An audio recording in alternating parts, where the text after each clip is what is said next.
আকাশবাণী শিলচর আঞ্চলিক সংবাদ পড়ছি মণিদীপা দেব। আজকের বিশেষ খবর হলো আসামের ঐতিহাসিক চড়াইদো মৈদাম ইউনেস্কোর বিশ্ব ঐতিহ্য ক্ষেত্র হিসেবে স্বীকৃতি লাভ করায় গৌরব প্রকাশ করে মৈদাম ক্ষেত্রকে আসাম ভ্রমণের অন্যতম আকর্ষণ হিসেবে অন্তর্ভুক্ত করতে প্রধানমন্ত্রী নরেন্দ্র মোদীর আহ্বান। সিকিমের রাজ্যপাল লক্ষণ প্রসাদ আচার্যকে আসামের নতুন রাজ্যপাল হিসেবে নিযুক্তি। আসামের প্রাক্তন সাংসদ রমেন টেকাকে ছত্তিশগড়ের নতুন রাজ্যপাল হিসেবে নিযুক্তি। সমগ্র রাজ্যের সঙ্গে বরাক উপত্যকায়ও দেশভক্ত তরুণরাম ফুকনের ৮৫তম মৃত্যুবার্ষিকী দেশভক্তি দিবস হিসেবে পালন এবং উত্তর পূর্ব সীমান্ত রেলওয়ে সুরক্ষা বাহিনীর চালানো অভিযানে চলতি মাসে ৪১ জন অনুপ্রবেশকারী গ্রেপ্তার। এখন বিস্তারিত খবর। আসামের ঐতিহাসিক চড়াইদো মৈদাম ইউনেস্কোর বিশ্ব ঐতিহ্য ক্ষেত্র হিসেবে স্বীকৃতি লাভ করায় প্রধানমন্ত্রী নরেন্দ্র মোদী গৌরব প্রকাশ করেছেন। আকাশবাণীর মন কি বাত অনুষ্ঠানে আজ প্রধানমন্ত্রী বলেন যে চড়াইদো মৈদাম ভারতের ৪৩তম বিশ্ব ঐতিহ্য ক্ষেত্র এবং উত্তর পূর্বাঞ্চলের প্রথম সাংস্কৃতিক বিশ্ব ঐতিহ্য ক্ষেত্র হিসেবে চিহ্নিত হয়েছে। এই মৈদামগুলির গুরুত্ব ব্যাখ্যা করে শ্রী মোদী বলেন যে আহোম সাম্রাজ্যের প্রথম রাজধানী চড়াইদো আহোম রাজবংশের গণ্যমান্য ব্যক্তিদের মৃতদেহ ও মূল্যবান সম্পত্তিসমূহের সমাধি তথা সংরক্ষণ ক্ষেত্র। তিনি বলেন যে আহোম শাসকদের প্রশাসনীয় নীতি ও গণসম্পর্ক এতটাই শক্তিশালী ছিল যে সুদীর্ঘ দিনের জন্য শাসনতন্ত্রকে শক্তিশালী করে রেখেছিল। শ্রী মোদী মহান বীর যোদ্ধা লাচিত বরফুকনের মৈদামে শ্রদ্ধাঞ্জলি জ্ঞাপন করে শান্তি অনুভব করেছিলেন বলে তিনি উল্লেখ করেন। চড়াইদো মৈদামকে আসাম ভ্রমণের অন্যতম আকর্ষণ হিসেবে অন্তর্ভুক্ত করতে প্রধানমন্ত্রী পর্যটকদের প্রতি আহ্বান জানান।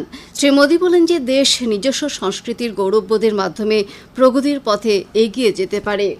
এই প্রসঙ্গে মেড ইন ইন্ডিয়ার অধীনে গ্রহণ করা বিভিন্ন প্রকল্পের বিষয়ে আলোকপাত করে তিনি ভারতের সব কলাকে প্রতিফলিত করা পারি প্রকল্পের বিষয়ে উল্লেখ করেন। প্রধানমন্ত্রী সড়কের পাশে দেওয়াল ইত্যাদিতে চিত্রাঙ্কন করা সরকারি কলা শিল্পীদের ভূয়সী প্রশংসা করেন। এই কাজ প্রকাশ্য স্থানগুলির সৌন্দর্য বর্ধন করা সহ ভারতীয় সংস্কৃতিকে অধিক জনপ্রিয় করে তুলতে সহায়তা করছে বলে প্রধানমন্ত্রী মত প্রকাশ করেন।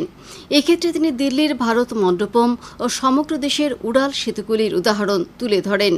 দেশের হস্ততাঁত বস্ত্রশিল্পের বিষয়ে বিশেষভাবে উল্লেখ করে প্রধানমন্ত্রী ৭ই আগস্ট হস্ততাঁত দিবস উদযাপন করা হবে বলে মন্তব্য করেন। প্রধানমন্ত্রী দেশের নানা প্রান্তের শিল্পীরা হস্ততাঁতকে জনপ্রিয় করে তোলার ক্ষেত্রে তাদের প্রদান করা অবদানের প্রশংসা করেন। তিনি এই প্রসঙ্গে উড়িষ্যার সম্বলপুরী শাড়ি, মধ্যপ্রদেশের মহেশ্বরী শাড়ি, জম্মু কাশ্মীরের কানি শাল ইত্যাদির উদাহরণ তুলে ধরেন। তিনি হস্ততাঁতকে জনপ্রিয় করে তোলায় ভূমিকা গ্রহণ করা কোচা এআই, হ্যান্ডলুম ইন্ডিয়া, ডি জাঙ্ক, নভাটেক্স, ব্রহ্মপুত্র ফেবলস সহ বিভিন্ন স্টার্ট আপের বিষয়ে উল্লেখ করেন। শ্রী মোদী জনসাধারণকে খাদি ও স্থানীয় হস্ততাঁত ব্যবহার করতে আহ্বান জানান। প্রধানমন্ত্রী মাদকদ্রব্যের দ্বারা সৃষ্টি করা ভয়াবহ প্রত্যাহ্বানের বিষয়ে আলোচনা করে ড্রাগসের বিরুদ্ধে লড়াই করার জন্য সরকারের গ্রহণ করা মানুষ শীর্ষক বিশেষ কার্যসূচির বিষয়ে উল্লেখ করেন। এটির হেল্পলাইন ও পোর্টাল সম্প্রতি খোলা হয়েছে। এছাড়া টোল ফ্রি নম্বর ১৯৩৩ও প্রয়োজনে ব্যবহার করা যাবে। শ্রী মোদী বলেন যে পুনর্বাসনের বিষয়ে কোনো উপদেশ বা তথ্য চেয়ে যে কোনো লোক এই টোল ফ্রি নম্বরে ফোন করতে পারবে। আগামীকাল সমগ্র বিশ্বে আন্তর্জাতিক ব্যাঘ্র দিবস পালন করা হবে। এই সম্পর্কে প্রধানমন্ত্রী বলেন যে বাঘ ভারতীয় সংস্কৃতির অপরিহার্য অংশ হিসেবে বিবেচিত হয়ে আসছে ও অরণ্য পরিবেষ্টিত গ্রামগুলিতে বাস করা লোকেদের বাঘের সঙ্গে কিভাবে সমন্বয়ের মাধ্যমে বাস করা যায় তা তারা ভালোভাবে জানেন বলে তিনি উল্লেখ করেন। প্রধানমন্ত্রী ব্যাঘ্র মানুষের মধ্যে সংঘাত দূরীকরণের ক্ষেত্রে রাজস্থানের কুলহারি বেন্ড পঞ্চায়েতের গ্রহণ করা ব্যবস্থাবলীর কথা উল্লেখ করেন। মন কি বাতের এই পর্বে প্রধানমন্ত্রী ফ্রান্সের প্যারিসে আরম্ভ হওয়া অলিম্পিক গেমসের প্রসঙ্গ উল্লেখ করেন। তিনি ভারতীয় খেলোয়াড়দের উৎসাহিত করতে দেশবাসীর প্রতি আহ্বান জানান। শ্রী মোদী সম্প্রতি আন্তর্জাতিক গণিত অলিম্পিয়াডে ভারতীয় শিক্ষার্থীদের সুন্দর প্রদর্শনের বিষয়টি মন কি বাতে উল্লেখ করেন। এই অলিম্পিয়াডে ভারতীয় দলটি ৪টি সোনা ও একটি রূপোর পদক লাভ করে শীর্ষ ৫টি দলের মধ্যে স্থান লাভ করে। আন্তর্জাতিক গণিত অলিম্পিয়াডে এবার ১০০রও বেশি দেশের শিক্ষার্থী অংশগ্রহণ করেছিল। প্রধানমন্ত্রী এই অলিম্পিয়াডে অংশগ্রহণ করে দেশকে গৌরবান্বিত করা শিক্ষার্থী গুয়াহাটির আনন্দ ভাদুরী, পুনের আদিত্য বেঙ্কট গণেশ এবং সিদ্ধার্থ চোপড়া, দিল্লির অর্জুন গুপ্তা, গ্রেটার নয়ডার কানোর টালওয়ার ও মুম্বাইয়ের রুশিল মাথুরের নাম উল্লেখ করেন। তিনি অলিম্পিয়াডে পদকপ্রাপ্তদের সঙ্গে তাদের অভিজ্ঞতা সম্পর্কে মত বিনিময় করেন। প্রধানমন্ত্রী নরেন্দ্র মোদী স্বাধীনতা দিবসের অংশ হিসেবে হর ঘর ত্রিরঙ্গা অভিযানে অংশগ্রহণ করতে আহ্বান জানান। জাতীয় পতাকার গৌরব অক্ষুণ্ণ রাখতে হর ঘর ত্রিরঙ্গা অভিযান সম্প্রতি এক উৎসবে পরিণত হয়েছে বলে উল্লেখ করে স্বাধীনতা দিবসের ভাষণে বিভিন্ন বিষয় অন্তর্ভুক্ত করার জন্য মাইগভ অথবা নমো অ্যাপের মাধ্যমে পরামর্শ প্রদান করতে প্রধানমন্ত্রী দেশবাসীর প্রতি আহ্বান জানান। সিকিমের রাজ্যপাল লক্ষণ প্রসাদ আচার্যকে আসামের নতুন রাজ্যপাল হিসেবে নিযুক্তি দেওয়া হয়েছে। শ্রী আচার্যকে মণিপুরের রাজ্যপাল হিসেবে অতিরিক্ত দায়িত্ব দেওয়া হয়েছে। উল্লেখ্য, লক্ষণ প্রসাদ আচার্য 2015 সাল থেকে 2023 সাল পর্যন্ত উত্তরপ্রদেশ বিধানসভার জনপ্রতিনিধি হিসেবে কার্যনির্বাহ করেন। এদিকে রাজ্যের বর্তমান রাজ্যপাল গুলাব চাঁদ কাটারিয়াকে পাঞ্জাবের রাজ্যপাল হিসেবে নিযুক্তি দেওয়া সহ কেন্দ্রীয় শাসিত অঞ্চল চণ্ডীগড়ের প্রশাসক হিসেবে নিযুক্তি দেওয়া হয়েছে। অন্যদিকে আসামের প্রাক্তন লোকসভা সাংসদ রমেন ডেকাকে ছত্তিশগড়ের রাজ্যপাল হিসেবে নিযুক্তি দেওয়া হয়েছে। উল্লেখ্য, রাষ্ট্রপতি শ্রীমতী দ্রৌপদী মুর্মু বিভিন্ন রাজ্যের নতুন রাজ্যপালদের নিযুক্তি দিয়েছেন। খবর শুনছেন আকাশবাণী শিলচর কেন্দ্র থেকে। দেশভক্ত তরুণরাম ফুকনের 85তম মৃত্যুবার্ষিকী উপলক্ষে আজ সমগ্র রাজ্যে দেশভক্তি দিবস পালন করা হয়েছে। এ উপলক্ষে গুয়াহাটির দেশভক্ত তরুণরাম ফুকন উদ্যানে রাজ্য সরকারের উদ্যোগে আজ এক শ্রদ্ধাঞ্জলি অনুষ্ঠানের আয়োজন করা হয়। এর সঙ্গে সংগতি রেখে জনতা ভবনের সভাকক্ষে আয়োজিত এক সভায় রাজ্য সরকারের তথ্য ও জনসংযোগ বিভাগের মন্ত্রী পীযূষ হাজারিকা মুখ্য অতিথি হিসেবে উপস্থিত ছিলেন। সমগ্র রাজ্যের সঙ্গে বরাক উপত্যকার 3 জেলায়ও আজ যথাযোগ্য মর্যাদায় দেশভক্ত তরুণরাম ফুকনের মৃত্যুদিন দেশভক্তি দিবস হিসেবে পালিত হয়েছে। কাছাড় জেলা প্রশাসনের উদ্যোগে এবং তথ্য জনসংযোগ বিভাগের আঞ্চলিক কার্যালয়ের সহযোগিতায় আজ শিলচরে জেলা আয়ুক্তের কার্যালয়ের সভাকক্ষে প্রথমে তরুণরাম ফুকনের প্রতিকৃতিতে শ্রদ্ধা জানানো হয় এবং পরে স্বাধীনতা আন্দোলনে তরুণরাম ফুকনের অবদান নিয়ে আয়োজিত আলোচনা সভায় শিক্ষিকা সুপর্ণা সিনহা, অধ্যাপক আশরাফ হোসেন প্রমুখ বক্তব্য রাখেন। হাইলাকান্দি জেলা প্রশাসন ও তথ্য জনসংযোগ বিভাগের যৌথ উদ্যোগে আজ জেলা আয়ুক্তের কার্যালয়ের সভাকক্ষে দেশভক্তি দিবস পালন করা হয়েছে। প্রথমে দেশভক্ত তরুণরাম ফুকনের প্রতিকৃতিতে পুষ্পার্ঘ্য অর্পণ করা হয়েছে।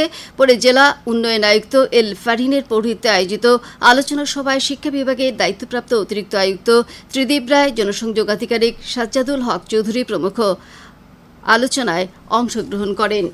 এদিকে করিমগঞ্জ জেলায়ও আজ দেশভক্ত তরুণরাম ফুকনের মৃত্যুদিন দেশভক্তি দিবস হিসেবে পালন করা হয়েছে। করিমগঞ্জ জেলা প্রশাসন ও তথ্য জনসংযোগ বিভাগের উদ্যোগে আয়োজিত অনুষ্ঠানে প্রথমে তরুণরাম ফুকনের প্রতিকৃতিতে শ্রদ্ধা জানানো হয়।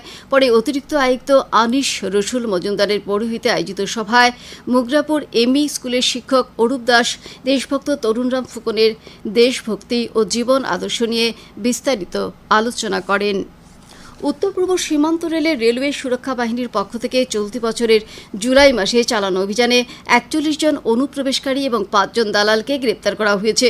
সীমান্ত রেল আগরতলা রেল স্টেশনে নিয়মিত তল্লাশি অভিযান চালিয়ে সন্দেহজনক 11 জন ব্যক্তিকে আটক করা হয়েছে। এর মধ্যে 9 জন মহিলা ও 2 জন পুরুষ রয়েছেন। জিজ্ঞাসাবাদের সময় তারা কোনো বৈধ নথিপত্র দেখাতে পারেনি। অবৈধ অনুপ্রবেশকারীরা বাংলাদেশি ও রোহিঙ্গা নাগরিক বলে জানা গেছে। কমসমলের আসাম রাজ্য শাখার উদ্যোগে আজ থেকে তেজপুরের কমলা প্রসাদ মেমোরিয়াল স্কুলে 3 দিনব্যাপী রাজ্যভিত্তিক শিক্ষা সাংস্কৃতিক শিবির শুরু হয়েছে। পতাকা উত্তোলনের মাধ্যমে শিবিরের প্রথম অধিবেশন আরম্ভ হয়। এই শিবিরে বিভিন্ন অধিবেশনে জ্ঞান বিজ্ঞানের নানা বিষয় নিয়ে আলোচনা সহ ক্রীড়া, সাংস্কৃতিক অনুষ্ঠান, পেরেড ইত্যাদি কার্যসূচির আয়োজন করা হয়। রাজ্যভিত্তিক এই শিবিরে কাছাড় জেলার প্রতিনিধিরাও যোগদান করেছেন। হাইলাকান্দি জেলা প্রশাসনের উদ্যোগে জেলার বিভিন্ন গ্রামে আগস্ট মাস ব্যাপী খাজনা আদায় শিবিরের আয়োজন করা হবে। জেলার তহসিলদার এক বিজ্ঞপ্তিতে জানিয়েছেন যে আগামী 1-2 আগস্ট আলগাপুর, রংপুর আপিন্ড, বরবন্দ ও বাহাদুরপুর গ্রাম পঞ্চায়েত কার্যালয়ে খাজনা আদায় শিবির অনুষ্ঠিত হবে। অনুরূপভাবে আগামী 3 আগস্ট মাঝগ্রাম, ধলাই, মলাই, নিশ্চিন্তপুর এবং বাঁশডোহর বড় হাইলাকান্দি গ্রাম পঞ্চায়েত কার্যালয়ে খাজনা আদায় শিবির অনুষ্ঠিত হবে। শেষ করার আগে খবরের বিশেষ অংশগুলো আবার পড়ছে। আসামের ঐতিহাসিক চড়াইদহ মৈদাম ইউনেস্কোর বিশ্ব ঐতিহ্য ক্ষেত্র হিসেবে স্বীকৃতি লাভ করায় গৌরব প্রকাশ করে মৈদাম ক্ষেত্রকে আসাম ভ্রমণের অন্যতম আকর্ষণ হিসেবে অন্তর্ভুক্ত করতে প্রধানমন্ত্রী নরেন্দ্র মোদীর আহ্বান, সিকিমের রাজ্যপাল লক্ষণ প্রসাদ আচার্যকে আসামের নতুন রাজ্যপাল হিসেবে নিযুক্তি, আসামের প্রাক্তন সাংসদ রমেন ডেকাকে ছত্তিশগড়ের নতুন রাজ্যপাল হিসেবে নিযুক্তি, সমগ্র রাজ্যের সঙ্গে বরাক উপত্যকায়ও দেশভক্ত তরুণরাম ফুকনের ৮৫তম মৃত্যুবার্ষিকী দেশভক্তি দিবস হিসেবে পালন এবং উত্তর পূর্ব সীমান্ত রেলের রেলওয়ে সুরক্ষা বাহিনীর চালানো অভিযানে চলতি মাসে ৪১ জন অনুপ্রবেশকারী গ্রেপ্তার। আঞ্চলিক সংবাদ আজকের মতো শেষ হল। আমাদের পরবর্তী সংবাদ আগামীকাল সকাল ৭টা ৩৫ মিনিটে।